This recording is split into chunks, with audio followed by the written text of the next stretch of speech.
All right, so I guess I'll begin. You might still be wondering who this, and well, this is my name. I'm Zac Braddy, and that's my face, and it's the same one as here. And this is where I say things on Twitter, and this is where my workplace says things on Twitter. One thing before I get going, I've got some links here in the bottom corner. The top link is for the live slide deck, so I wasn't expecting this to be quite so big. I thought it might be helpful if you could look at it on your phone, but that might not be all that useful now. The bottom link there is to a Slido, so if you've got questions along the way, then go ahead and ask them there. The talk, when I was practicing, kind of came out to pretty much an hour, so I might not be able to answer them right now, but they'll stay on the Slido, and I'll try and answer them after the fact.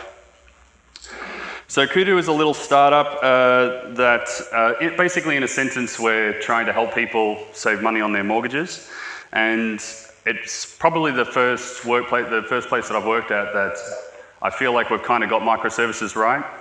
And I think the way that the team and I managed to be able to put that together is we've kind of all become skilled practitioners at making this face.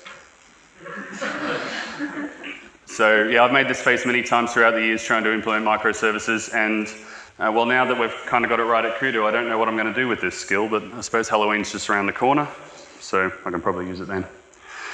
So I wasn't sure sort of, the varying skill levels around the room, the varying levels of experience, so I thought I'd start with a quick microservices primer, just so that you're sort of all aware, well, at least so that you're aware of what I think microservices are. So if we roll back the clock a little bit, this is what was quite popular a while back, and you'll probably still see a lot of these architectures around.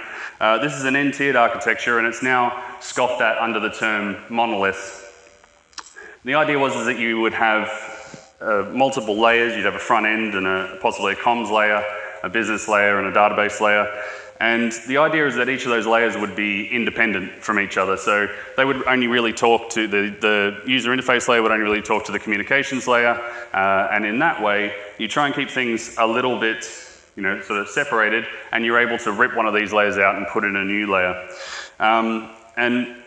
But the thing is, we've worked with these for quite some time, and a quick show of hands, anyone who's actually successfully ripped out a layer without ripping out some of their hair as well? It kind of didn't happen, and part of the reason is that real life isn't as perfect as this. The lines don't tend to go straight, from layer to layer. You might have lines that end up skipping layers altogether. You have crisscross lines, and basically what that means is that anytime you make a change in the code base, you are putting the rest of the code base in jeopardy because you never know where those lines are going to go to or come from.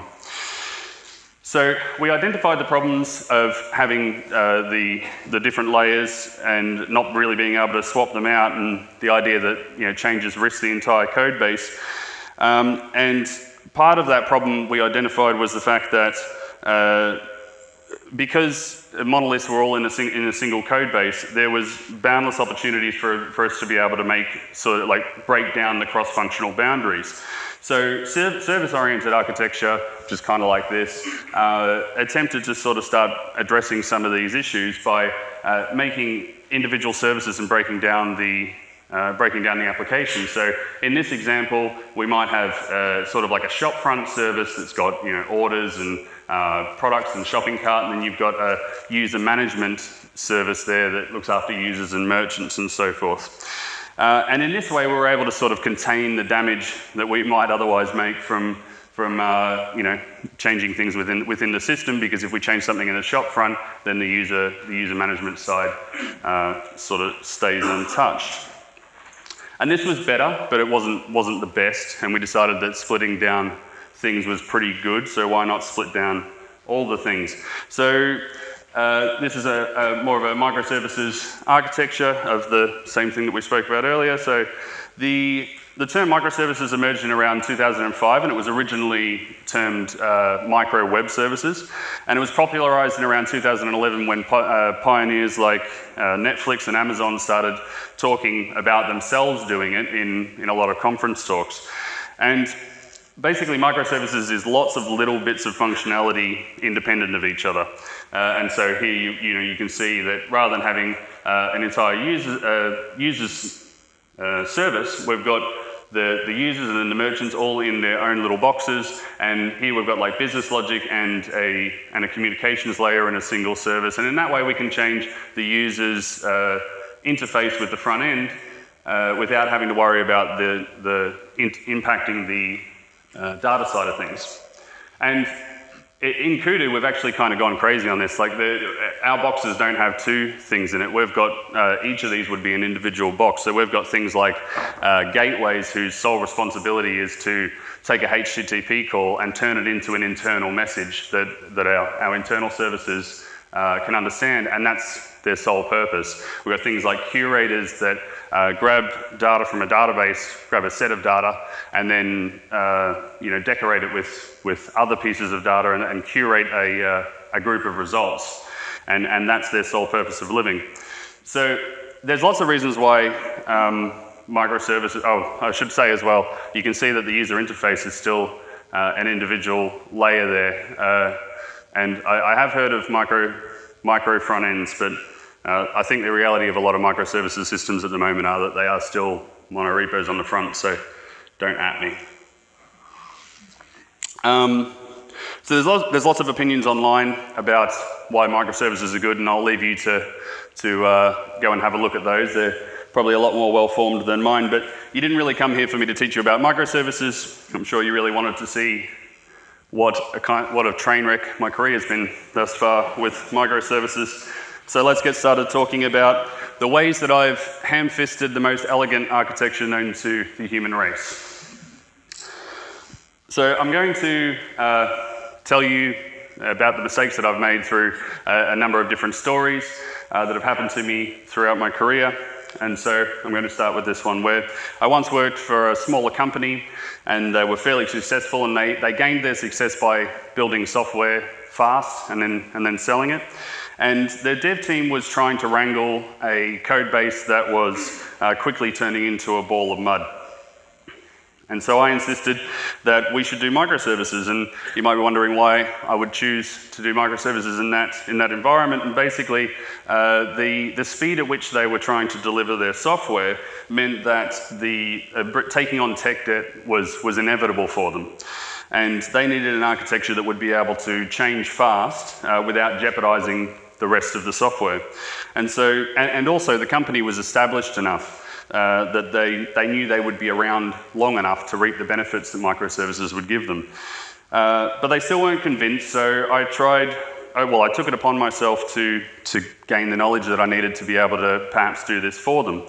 I had previously worked on microservices systems before this story occurred, and but when I worked with those previous systems, I had been brought in after the original spec had already been drafted, and so I needed to know now what the seniors on those teams that I'd been brought into, what they knew. So I read up on DDD and CAP theorem and the fallacies of distributed computing, and I started working on a plan that I could use to be able to try and bring microservices into this company. So I started marking out bounded context in the software and splitting down modules and writing tests. And then when I asked my boss when we'd be going to microservices, he said, yeah, well, but I don't think we're really Netflix, so I don't think we really need microservices. So, but I mean, this is a good idea, right? Like going out, getting knowledge and trying to sort of bring the company along. They might not have been able to see the benefits, but I was going to show them this is a good idea, right? No, it's not a good idea. I didn't have the team's buy-in, and the tech team were too busy to come along with me on the microservices learning train, and so they couldn't fully see the value of what I was proposing, and the business team couldn't see the value in slowing down delivery. Because things worked, right? Like they were quite happy with the way that the software went. So why would we slow down to be able to make microservices? And sometimes getting buy-in from tech colleagues, or especially business colleagues, can be quite hard to get them to come around to doing microservices. and you think that if you can just have them see the value by actually doing it, then you could be the software hero, right? So the mistake here is going lone wolf, and why is that a bad idea? Well, it's a bad idea for a number of reasons. First of all, it invalidates the experience of the rest of your team. It's basically kind of saying, hey, I know better than all you. So, and that's not a great way to start a relationship that you're going to need, because you're going to need people around you to be able to help you to implement implement this really difficult thing. And apart from all that, even if that wasn't the case, also spending the company's time or your own in investing in the knowledge that you need to be able to do microservices when you haven't been asked to do that in the first place.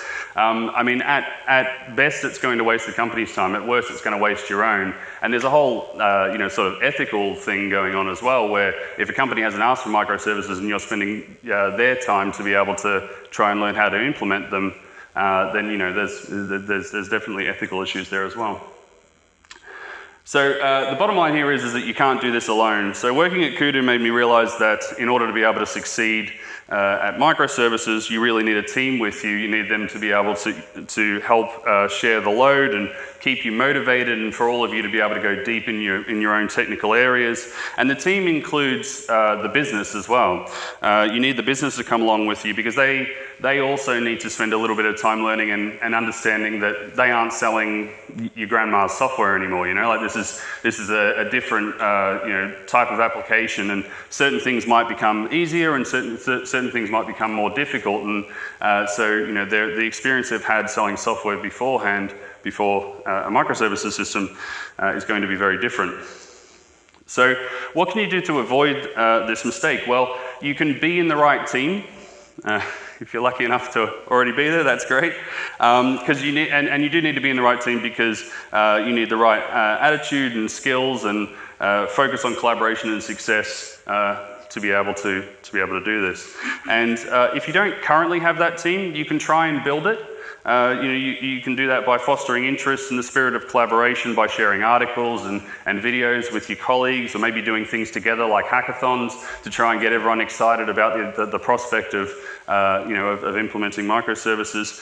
And if you can't build that team, then maybe you just go, just go and find a team. And that sounds a bit harsh, but I think you really do owe it to yourself at this point. Microservices are now being pioneered by a number of small to medium enterprises, and this architecture isn't going anywhere. It's only going to increase in pace. So you owe it to your CV, you owe it to yourself, I think, to try and find places that are willing to do this, so that you can ensure longevity in your own career.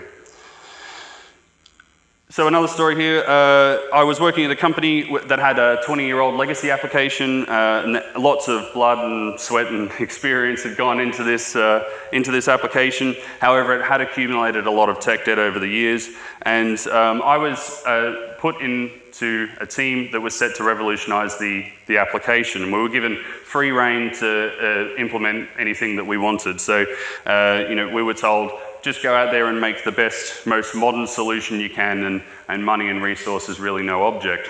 And we warned them that, if we were given free rein to be able to build anything that we wanted, that this was going to take time. We needed time to investigate and learn and POC and architect. And the phrase we used with them was, we can give you the best, but the best takes time. And so we prepared them for going dark for 6 months. The problem with dev estimates is you can pretty much always double them. And so after 3 months, we had built a framework, but it was just a framework. It was fairly rudimentary. It had some rudimentary CD, not really so much CI. We had a loose Angular front end that was really merely a demonstrator for the back end. But we were looking good with the framework side of things. We just needed to add some functionality, and we could add the functionality whilst we were improving the framework. It did look solid though, and we looked like we were tracking to deliver on time.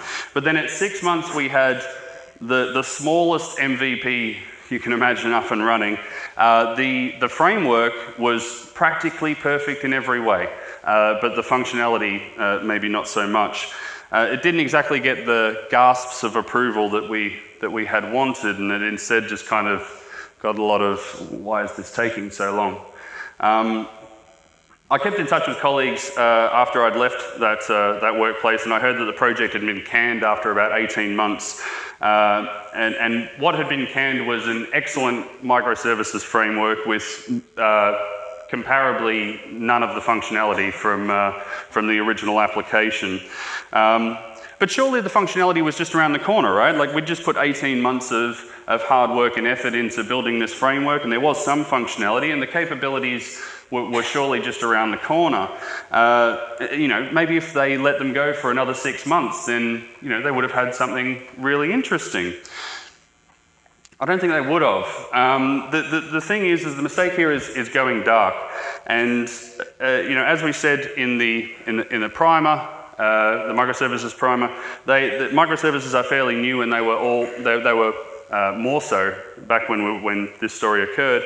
And we knew that we had a lot that we needed to do to be able to learn and experiment, and the last thing we wanted to do was create another ball of mud, but just microservice-y this time. But what we didn't realize is that there was so much to learn that there was no amount of going dark that was going to be, like, to make that a serviceable solution. So your company is not selling your architecture. It might be a part of a sales pitch, sure, but you should be serving your domain first.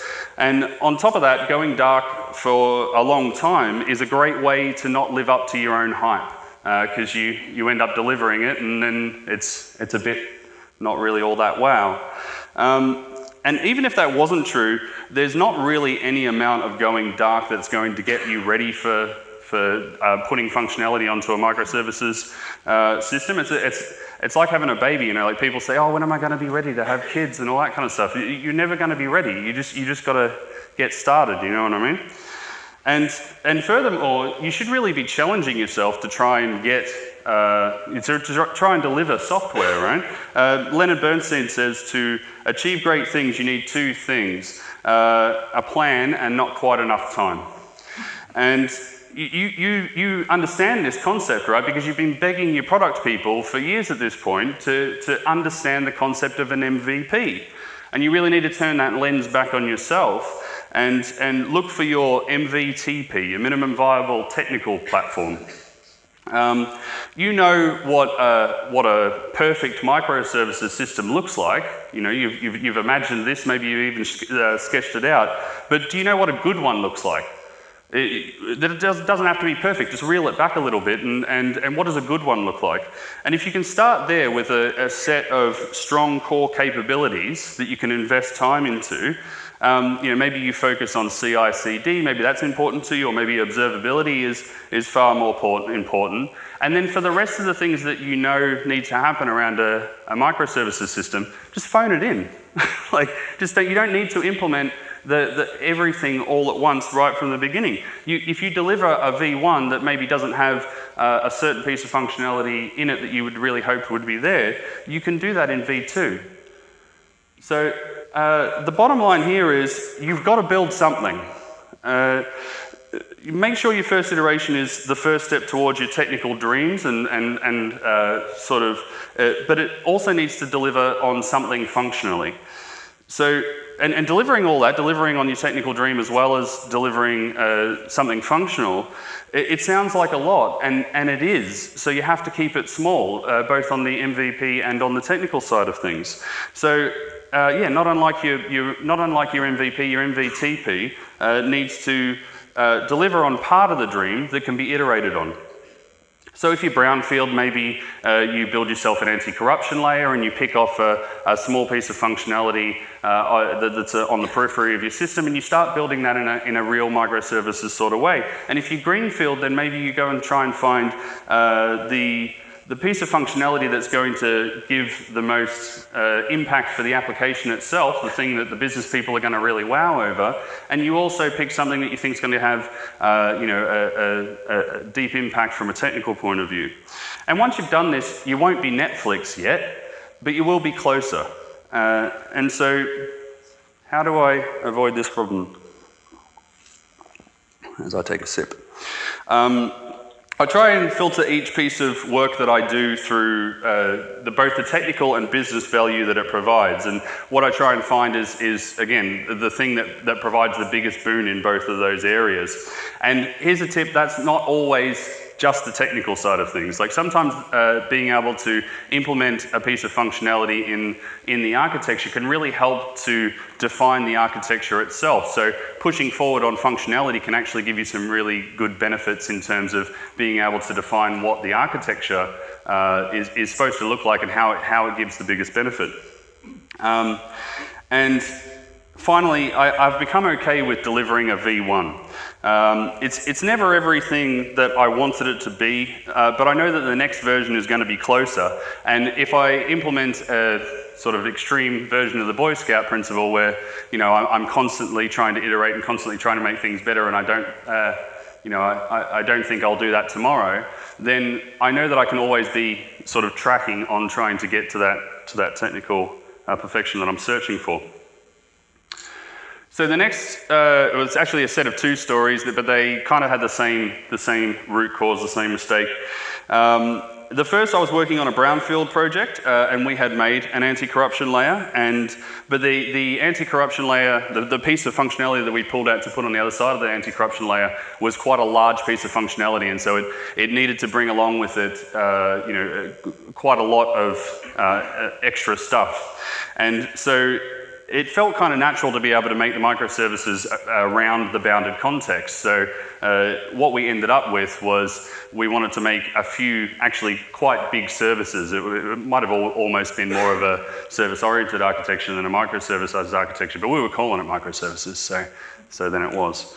But you know, we thought that if we started with these bigger services, then later on what we could do is we could break them down and make them even more microservice-y, and then eventually what we would have is a microservices architecture, right? And, well, I mean, we started with big services, and then later on what we had was big services. It turns out services are a little bit like humans. It's a lot easier to put on weight than it is to take it off. So the other story, I was at a startup, and we were given free rein to build the best solution that we could. You've heard this similar sort of thing before, and we decided that, you know, again, I'd already learnt that lesson at this stage about, you know, when you're asked for a project that has no resource constraints, that's not really what they mean.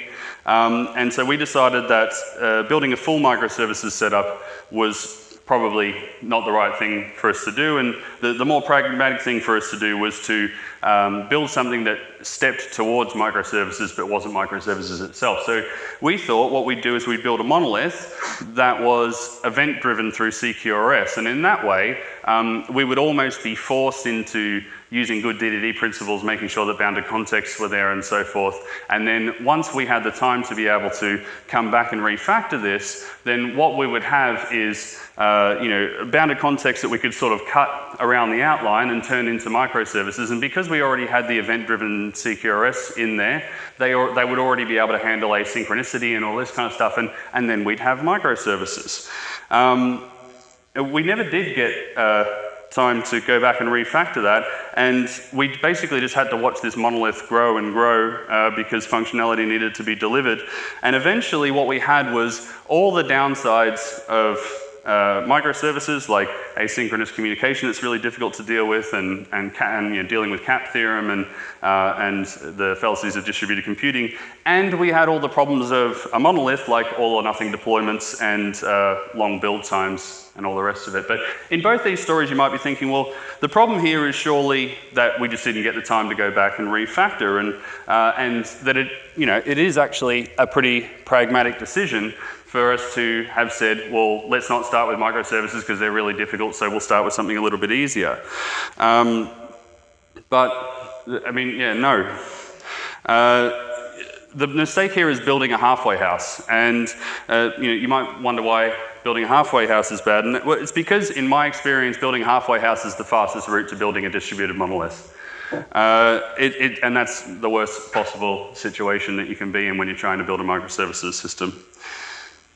So there's two things that you need to know about building a halfway house and why it's bad. First of all, refactoring towards microservices is a lie that we tell ourselves. You aren't coming back to refactor. And also, with regards to buzzwords like, CQRS, they're great, but you don't need to win buzzword bingo on day one of delivering your microservices project. Sure, don't be afraid to do microservices in the way that you might have read about them in textbooks from day one. But you need to start with something small and then iterate towards that. And that means taking the things that you've seen from the textbooks that you're really enamored by and implementing a small part of that and then iterating more and more of it as you go. And in that way, I think that there is an inclination to be able to take on buzzwords at the beginning, because we know that we're going to have these really difficult problems once we start dealing with microservices as we go forward. But remember, your MVTP needs to solve today's problems and not tomorrow's. You need to just focus on what you're actually trying to solve right now in order to be able to deliver on your functionality. So your first iteration might be a bare bones microservices system, but it's the bare bones microservices system that you're dreaming of, and the rest of it you can just yagni until you've actually got those issues. The bottom line here is that you think you're going to be able to get something up and running quickly by not implementing microservices to begin with and implementing a halfway house, but you're not cutting the right corners. So both halfway houses and MVTPs get things done quickly, but at the end of the day, when you've finished your halfway house, you still have a lot of refactoring to do to get you to microservices in the first place. So you start with halfway houses and you end up with a halfway house, right? At the end of building an MVTP, you end up with a system that is microservices that are ready to be made better. So if you choose a halfway house, basically what you're doing is just delaying going dark, because eventually you're going to have to do that big bang rewrite in order to be able to get yourself to microservices anyway. And we know why going dark is not a great thing from the previous slides. So it might feel like a really big jump to go straight to microservices, but the jump can be made easier to achieve if you are trying to achieve humbler beginnings like the MVTP. So, sure, be mindful of the future. Don't just ignore things like needing scalability and all that kind of stuff. But don't build for scalability that you don't have yet. Just solve for the problems that you have right now. So, how can you avoid making this mistake? Well, I build the microservices systems that I want to work with, but I compromise and I iterate. And each iteration isn't as fully featured as I'd like, but it's delivered, right? Like it's delivered, and that's the bottom line. And with each iteration, there's another one following shortly to make it better, and this constant iteration makes it more comfortable to only solve the problems that I have now, and not the ones that I think I'm going to have. And in terms of picking up buzzwords to solve problems that I might have tomorrow, well, tomorrow's problems are fuzzy. You're not quite sure if you're going to have them. You're not quite sure what problems you're actually going to have anyway, and you don't know all that much about them. But the problems you have right now are much better defined. You know exactly what you're trying to solve right now. And so using that information means that you can do the correct research to use the right buzzwords to solve them. At the end of the day, buzzwords are very, very powerful. Like the things that we consider to be buzzwords are very, very powerful, but they can take you powerfully in the wrong direction if you use them to solve a problem that you don't even know that you've got. So researching to use the right ones to solve the problems now again is going to have a much bigger positive effect towards trying to build your microservices.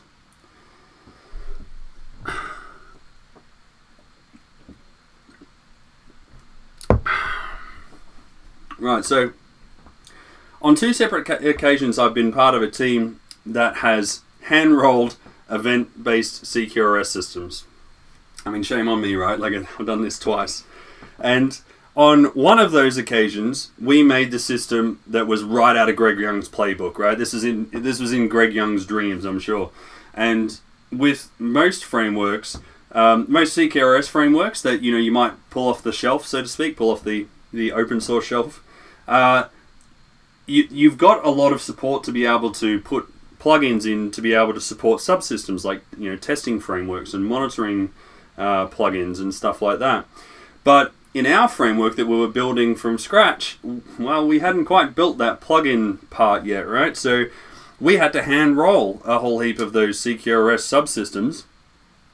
This basically cascaded into us needing to hand roll all this CQRS stuff. So in the end, we had to hand roll test framework and fault tolerance and service discovery and special complicated dependency injection magic and a special communications layer that allowed you to communicate asynchronously through the front and back end and kind of turn those synchronous HTTP calls into something asynchronous at the other end.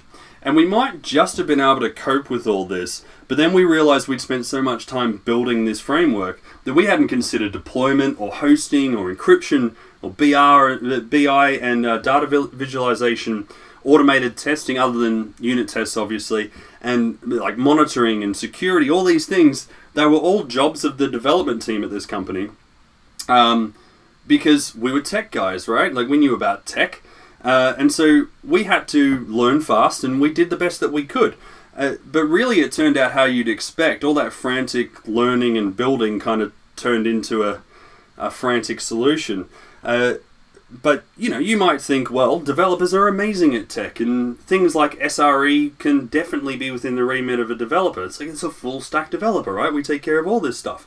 And you might be thinking, well, have you never heard of buy or build? Build is an option. And you could have, you might be saying to me that I could have built the best CQRS framework of all time if I had enough time to build it, right? Well, no. Developers are quite proud of having polyglot knowledge and being able to handle all these things. But with microservices, you can't do it alone. We have said this in previous slides as well. So we've spoken a lot about there being a lot of complicated technical problems to solve in microservices, but there's also a lot of really complicated domain problems to solve, and you should be focusing on them. And I know there's complicated problems in your domain, because otherwise why else does your business even exist, right? Like, if it was easy, then everyone would just do it and you wouldn't need a business. So your domain problems are almost certainly complicated.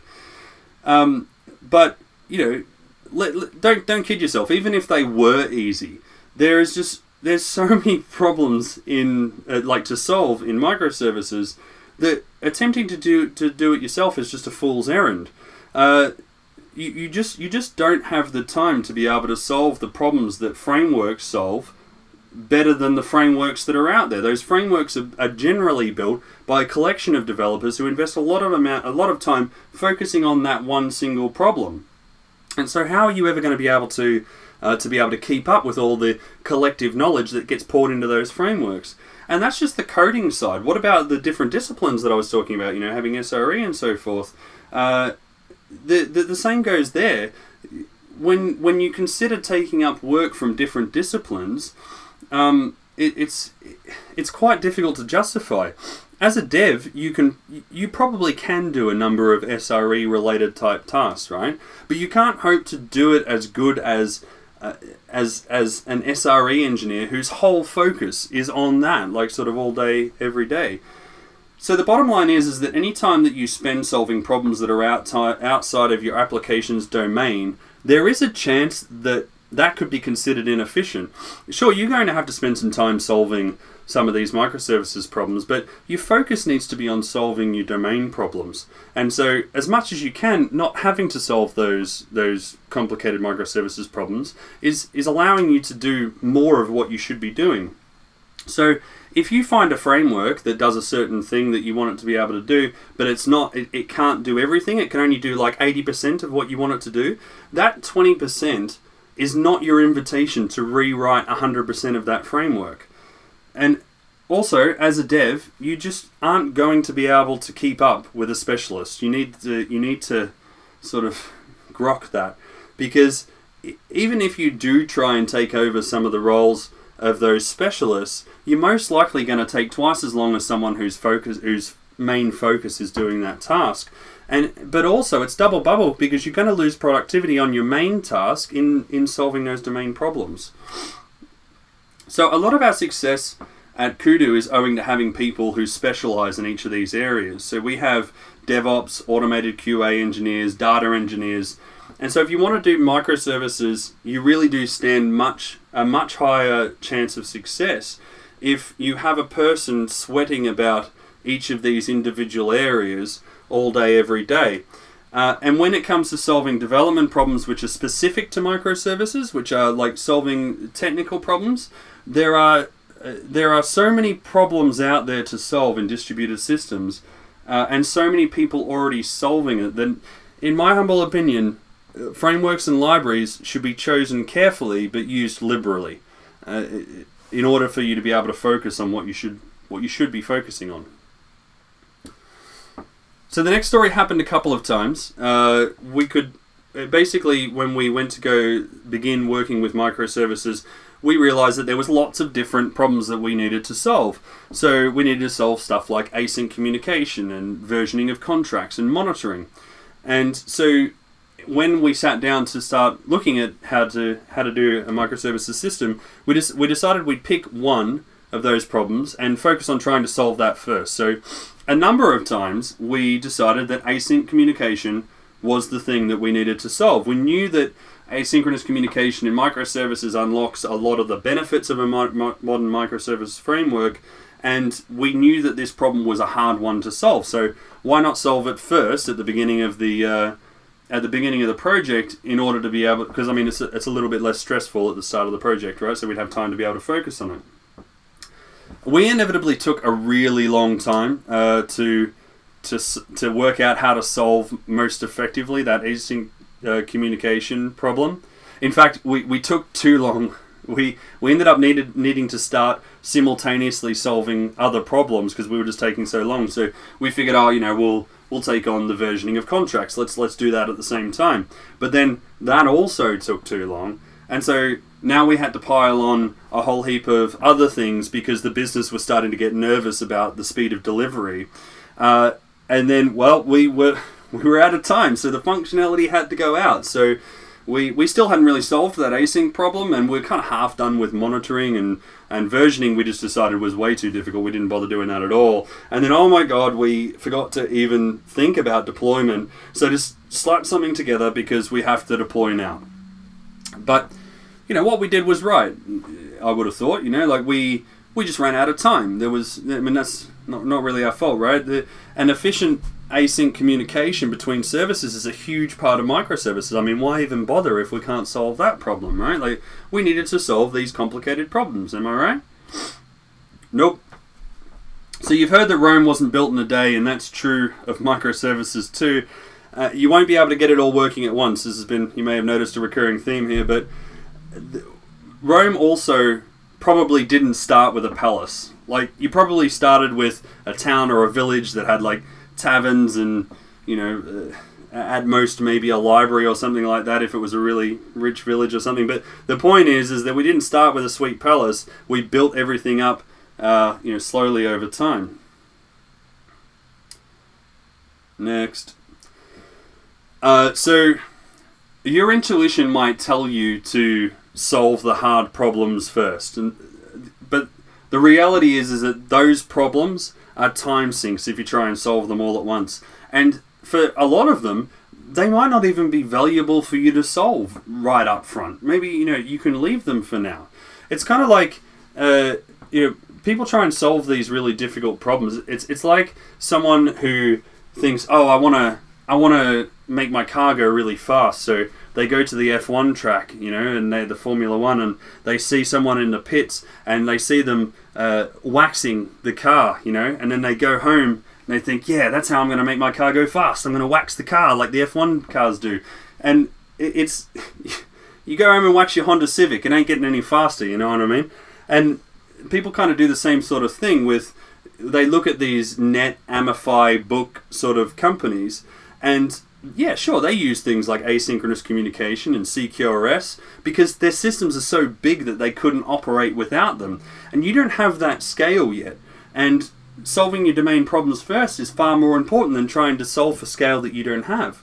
So most requests, to begin with, they can be synchronous. There's no need to do the asynchronous thing right from the get-go. You can probably serve most of your requests synchronously. And then once you have a system up and running that is serving synchronous requests, you've then got a much better idea of where you can safely implement asynchronous communication. And in terms of the versioning thing, here's a quick tech tip. Versioning services is way easier than versioning contracts for intercommunication between services. So, you know, for us, for quite a while at Kudu, we didn't have contracts between services. We just rewrote the service if a service needed to have its contract change. And there are easy ways to be able to facilitate this whole rewriting and everything. I know that sounds like a drastic measure, but you know, we were able to find simple ways to be able to facilitate that. And I'm happy to chat after the talk if you want to hear more about that. But I don't really have time to to go into the full detail of that. So the bottom line here is that you need to start somewhere, and that start needs to be holistic. Try not to focus on one single tech problem. You have a lot of problems to solve across a number of different like technical vertical topics, and some of those verticals might need a little more focus than others, but they all need attention, like at least some modicum of attention. So, you know, if you want to focus more on one of these areas, understand that the rest of the areas are then going to suffer as a result, and you need to kind of keep that balancing act going. And just remember that your MVTP, by definition, can't solve all the problems at once. So, you know, when I'm talking about that balancing act, some of them are going to be quite low, but it's about making those trade-offs to be able to pick the illities that are most important to you when you're designing your early microservices framework.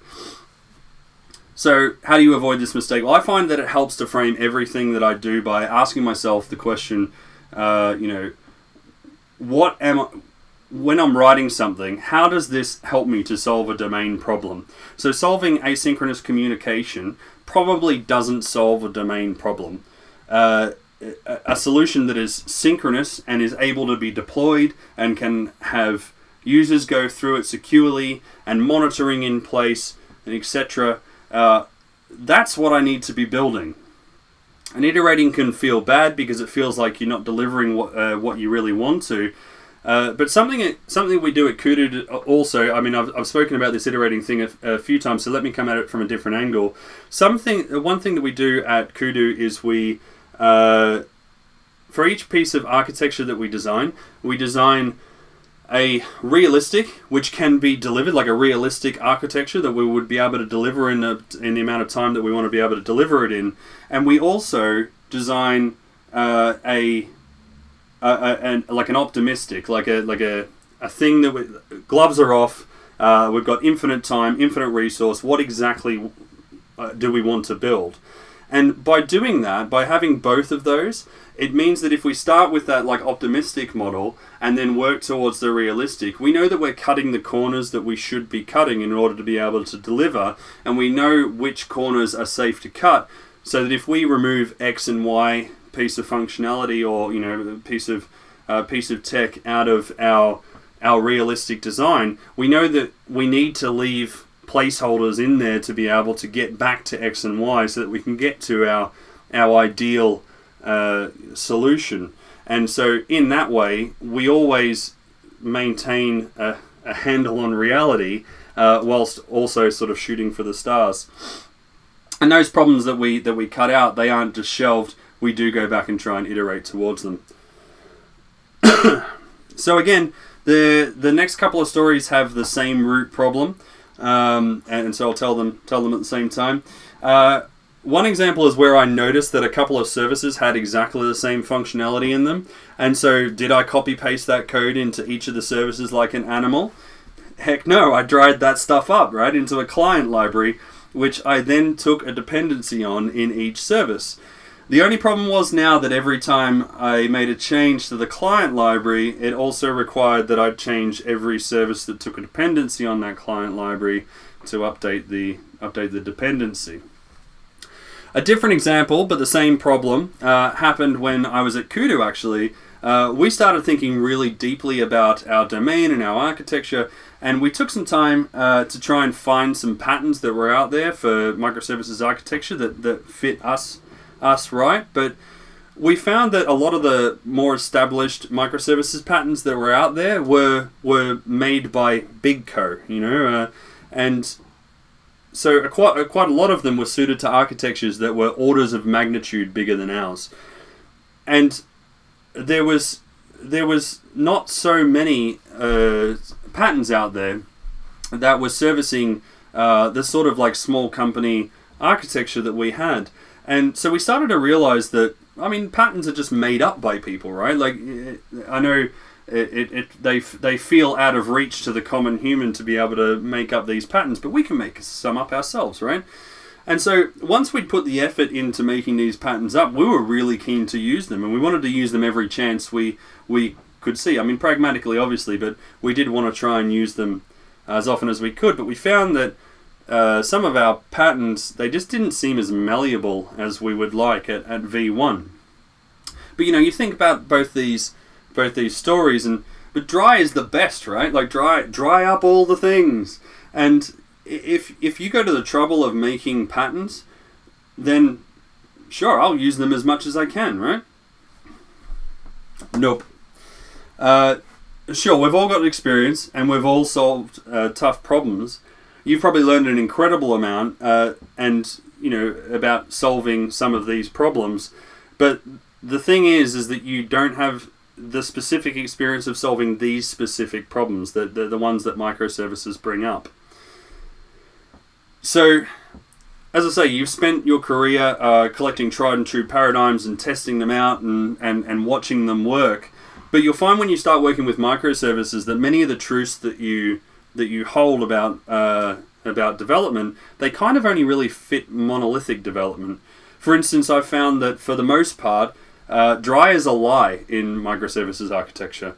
You can still like dry up within an individual service and within code, but at an architectural level, I've found that dry can be a really big drag.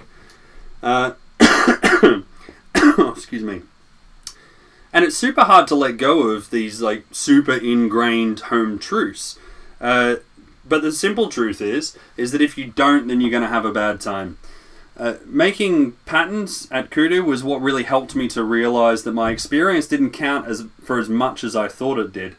I was making patterns that were kind of fitting the way that I'd always done development. And making patterns is fine, but if you're going to do that with microservices, you really need to have an open mind to new ways of doing things and not blindly expecting the same problems to come up in microservices as what did in monoliths.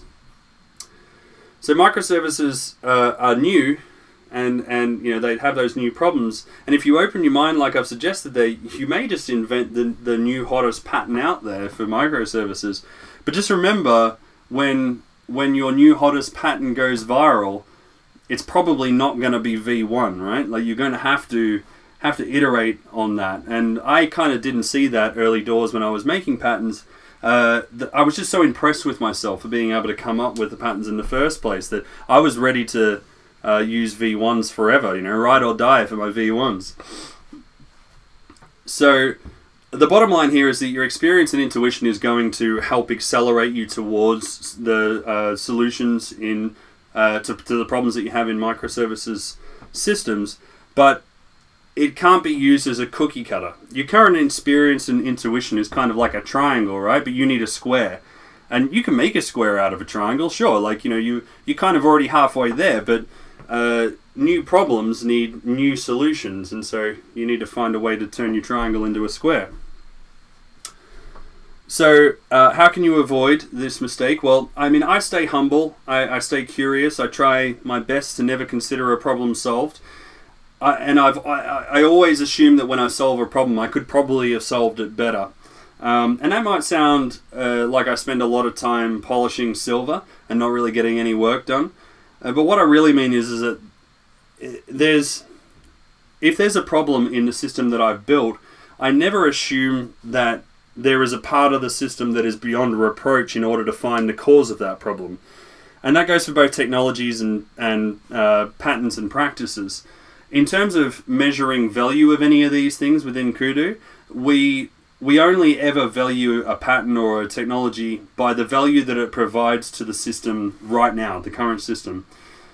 And we never measure by the inertia that it might have built up within the system.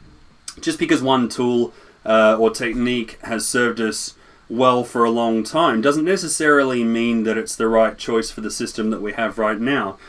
And that's what I'm really talking about when I say that I never consider a problem solved. We're always going back and reassessing, is this still the right thing for us? If there is a problem, then maybe the problem is we're not using the right technology or practice or something like that.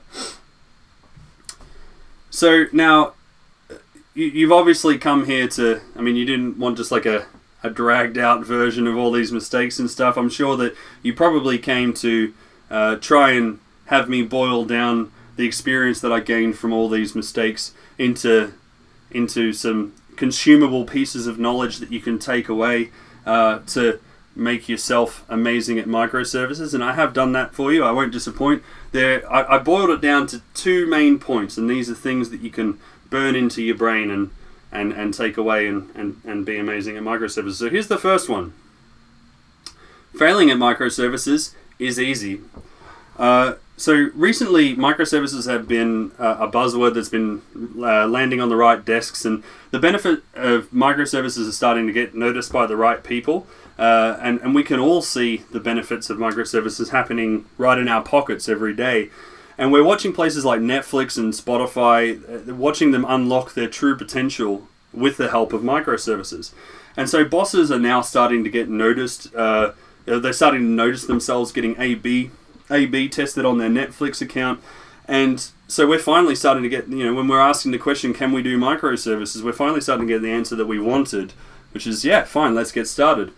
And the problem, apart from all this being so new, is that Netflix and Amazon, these Amify book companies, have approaching infinity resources. They have money and smart people and ball pits that their smart people can work in. And our challenge now is to deliver the benefits of microservices on what, compared to that, is a shoestring budget. And some developers might say that, if you're a small business, you don't need microservices because, from the earlier slides, you remember I was saying, we're not Netflix. We don't really need that right now, right? But if you ever want to be Netflix, you have to start doing things like them. You can't just keep on doing the same thing that you've been doing all along and expect it just to happen magically. So, but doing things like them doesn't necessarily have to mean prescribing to everything that they do. You just need to do things like them. And another counter argument is, well, big companies have been doing end-tiered architecture for ages now, and no one ever questioned whether that was the right thing for a small or mid business. Sure, things have changed and everything, but I mean, this is just another example of big companies doing things that it is within the realms of small companies. The small companies never built amazing end-tier architecture like a big company did either, but they still gave it a go. So just remember that you can reap the benefits of microservices by adopting the microservices paradigm without having to have a carbon copy of the Netflix architecture. And where small companies run into problems implementing microservices is that when they lose sight of the fact that in a microservices system, complexity doesn't go away, it just shifts. So what used to be complex code now just becomes complex architecture and complex procedures and so forth. Procedures as in processes, I mean. And so microservices doesn't solve that problem of complexity. It just moves that complexity into a space that can make it more manageable, into a place that allows you to observe and acknowledge and adapt to errors and change whilst maintaining your momentum and allowing your software to do more with with what it has. But in making that change and moving things around, things are being done so differently that different things have become important. So things like CI/CD and monitoring that used to be tacked on features are now critical. And if you don't acknowledge that change, the fact that these different things have become critical in delivering your software, then you're doomed to fail. So if failing microservices is so easy without big co money, then what do we need to succeed? Well, in order to be able to succeed, we need to acknowledge this fact, that microservices are hard. They're really hard. They're really, really hard. They're really, really, really hard. But seriously, that's why acknowledging the mistakes that I've made in the previous slides is so important, because you already have a huge task at hand when you decide that you want to be able to build microservices without letting all these extraneous issues get in your way. You have a huge amount of hurdles to jump. You need less, not more hurdles. And the majority of the problems caused by these mistakes, like the mistakes that we've been speaking about thus far, come down to having too wide a problem surface and focusing the wrong people on those big wide problems. And so you may have noticed that the theme as I've been going along is that the majority is that. Let me take that again. You may have noticed that the theme here is that most of the advice I've given you for each mistake is just narrow down the number of problems that you're trying to solve, and make sure that you have the right people solving those problems. And this may seem like simple and obvious advice, but it wasn't so obvious to me or any of the teams that I was a part of when I was telling you, when I was having all these experiences. So maybe it's not that obvious, but the point is that it's important that you focus the right people on smaller problems. And it's important because that can allow you to reduce your immediate complexity, which gives you room to be able to iterate your way towards solving bigger problems. So, let's recap.